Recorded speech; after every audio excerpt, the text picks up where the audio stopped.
Tout d'abord, la révision. Une minute fait 60 secondes. Une heure fait 60 minutes. Et une heure va faire 60 fois 60, 3600 secondes.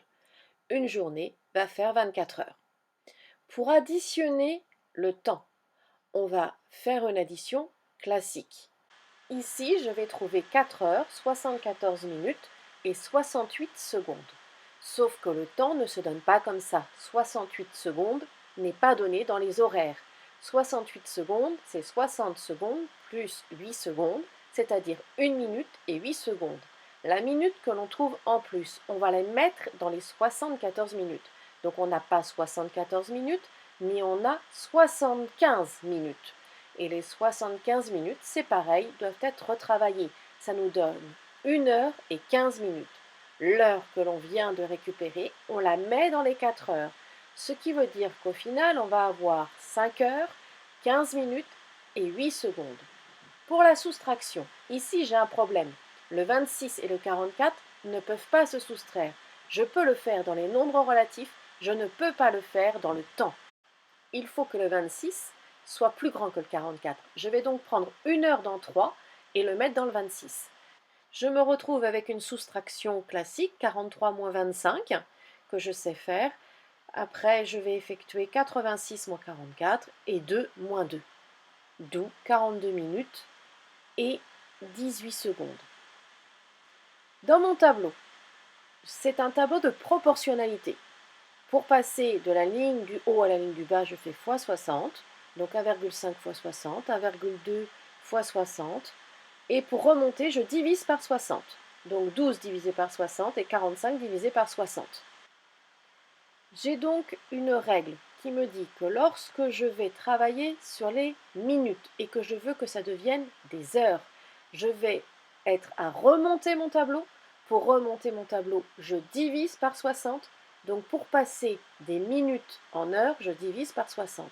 Par contre, quand je passe des heures aux minutes, je descends mon tableau. Je vais avoir à multiplier par 60.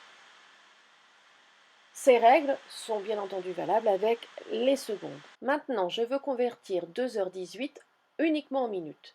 Les 2 heures doivent devenir des minutes. Par conséquent, je vais multiplier. Je suis en train de descendre mon tableau, donc je multiplie le 2 par 60. Ça me fait 120 minutes. 120 minutes plus les 18 minutes, ça me donne 138 minutes. Si par contre je veux convertir ça tout en heures, mes minutes doivent devenir des heures. Pour passer des minutes aux heures, si je regarde la règle que l'on a écrite au-dessus, je dois diviser par 60. Ça va me donner 0,3 heures. Donc j'obtiens que 2h18, ça me donne 2,3 heures.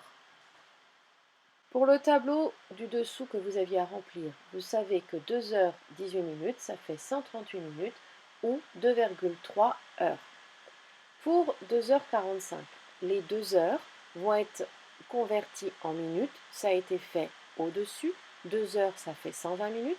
Donc 120 minutes plus 45 minutes, ça va me donner 165 minutes. Ou alors, je convertis mes 45 minutes en heures en faisant 45 divisé par 60.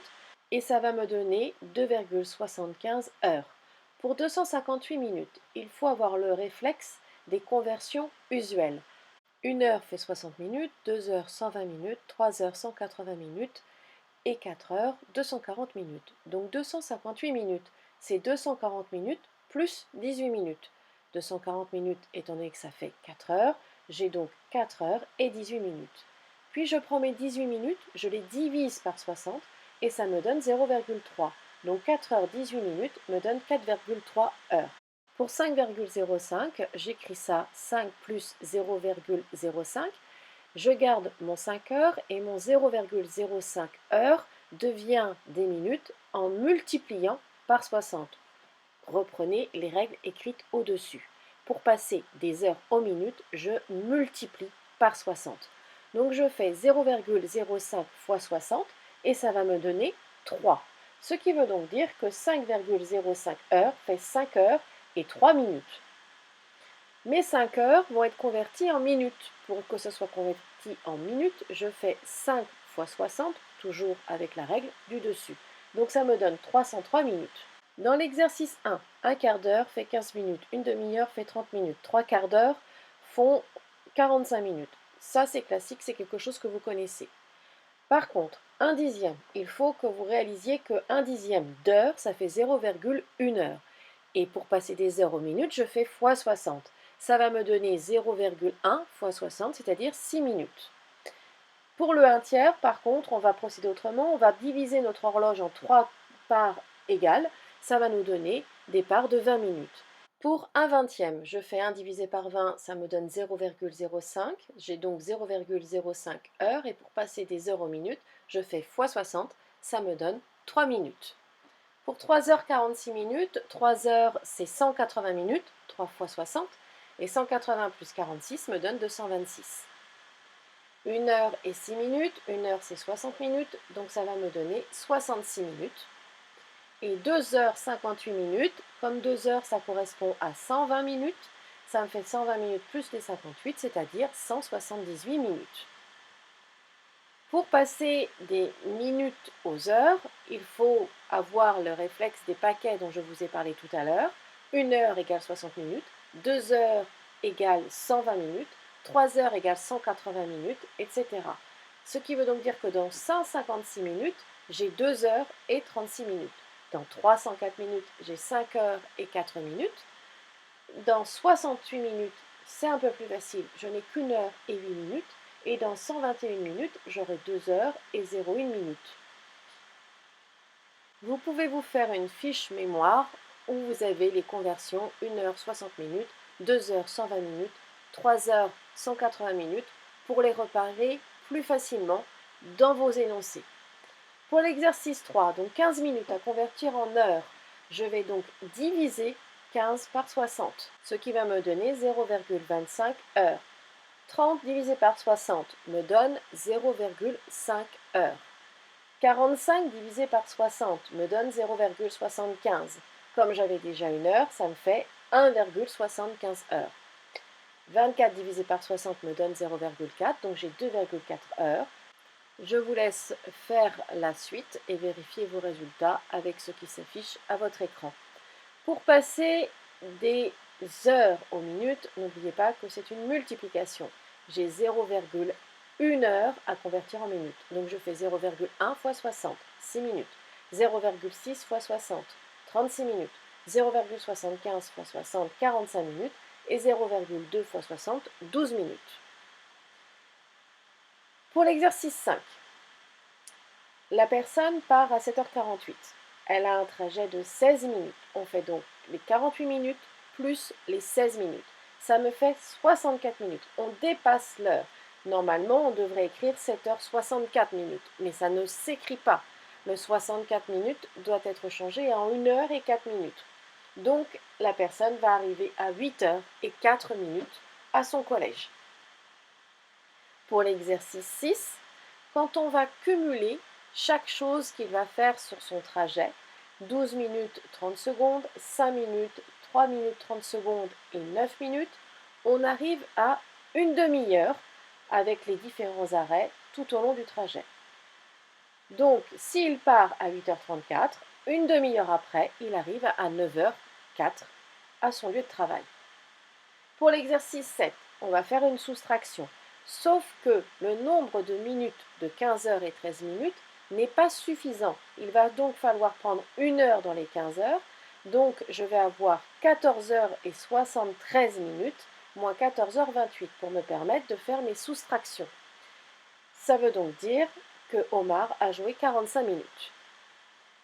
Pour l'exercice 8, la course à pied a terminé à 12h43. C'est la fin de la course. Faites attention à cette information. On va donc soustraire le temps de la course pour savoir quand est-ce que la personne est partie. Ici, aucune difficulté dans la soustraction. Pour l'exercice suivant, il faut d'abord convertir les heures décimales en minutes. Faites attention sur la vidéo, il y a une petite erreur. C'est pas un moins, mais c'est un égal. 0,6 heures égale 0,6 fois 60 égale 36 minutes. On a converti nos heures décimales en minutes. Je fais 14h40 plus les 4h36, ça me fait 18h76 minutes, sauf que ça ne se dit pas. 76 minutes, c'est 1 heure que l'on va mettre dans les 18 et 16 minutes, donc la personne arrive à 19 heures et 16 minutes. Pour l'exercice 10, pour savoir combien de temps la personne a mis à effectuer son parcours, on fait l'heure d'arrivée moins l'heure de départ, sauf qu'on n'a pas assez de minutes, on a 18 minutes moins 30 minutes, ce qui n'est pas possible.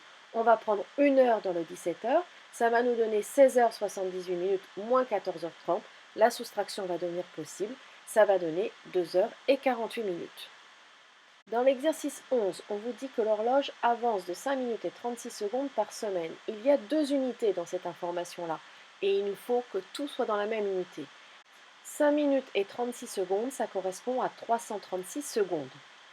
L'horloge avance de 336 secondes par semaine. Ce qui veut donc dire que pour une seule journée, quand je fais 336 divisé par 7, j'obtiens 48 secondes. En une journée, l'horloge avance de 48 secondes. Comme une journée fait 24 heures, je fais 48 divisé par 24 égale 2. L'horloge avance de 2 secondes par heure. Du dimanche midi au vendredi midi, cela fait 5 jours complets. L'horloge a donc avancé 5 fois de 48 secondes, donc de 240 secondes. Et du vendredi midi à vendredi 17 heures, cela fait 5 heures. Elle a donc avancé de 5 fois 2 secondes, donc au total 10 secondes. Au final, l'horloge a avancé de 250 secondes. Après conversion, ça fait 4 minutes et 10 secondes. D'où la réponse de 17 heures, 4 minutes et 10 secondes. Cet exercice 11 est beaucoup plus difficile et n'est pas un attendu de fin de 5e, plus du niveau 4e.